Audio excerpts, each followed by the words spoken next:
Gordon was resting in the siding. Sometimes he thought, it's really tiring to be such a large and splendid engine. One does have to keep up appearances so.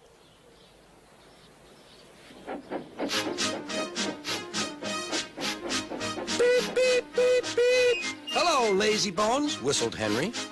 What cheek, spluttered Gordon. That Henry is too big for his wheels. Fancy speaking to me like that.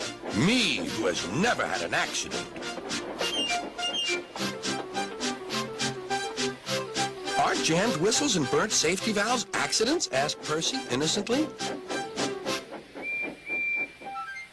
No, indeed. High spirits. Might happen to any engine. But to come off the rails like Henry did, well, I ask you, is that right? Is it decent? Then it was Henry's turn to take the express. Gordon watched him getting ready. Be careful, Henry. You're not pulling the flying kipper now. Mind you keep on the rails today.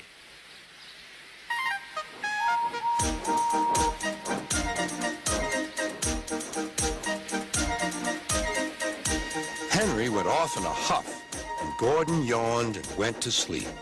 But not for long. Wake up, Gordon, said his driver. A special train's coming and we're to pull it. Is it coaches or freight cars? Cars, said his driver. Cars, said Gordon.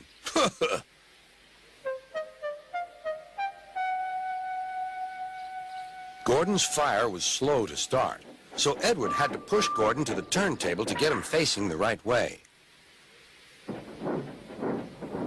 I won't go! I won't go! Grumbled Gordon.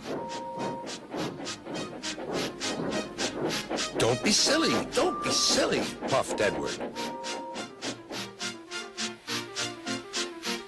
At last, Gordon was on the turntable. The movement had shaken his fire. It was now burning nicely and making steam. Gordon was cross and didn't care what he did. He waited till the table was halfway round. I'll show them, he hissed. He moved slowly forward to jam the table, but he couldn't stop himself and slithered into a ditch. Whoosh! He hissed. Get me out! Get me out! Not a hope, said his driver and fireman. You're stuck, you silly great engine. Don't you understand that? They telephoned Sir Topham Hatt. So Gordon didn't want to take the special train and ran into a ditch? What's that you say? The special's waiting? Tell Edward to take it, please, and Gordon, leave him where he is. We'll get him out later. On the other side of the ditch, some little boys were chattering. Oh, doesn't he look silly? They'll never get him out. They began to sing. Silly old Gordon fell in a ditch, fell in a ditch, fell in a ditch. Silly old Gordon fell in a ditch, all on a Monday morning. Gordon lay in the ditch all day. Oh dear, he thought, I shall never get out. But that evening they lifted Gordon and made a road of sleepers under his wheels to keep him from the mud. Strong ropes were fastened to his back end, and James and Henry, pulling hard, managed to bring him to safety.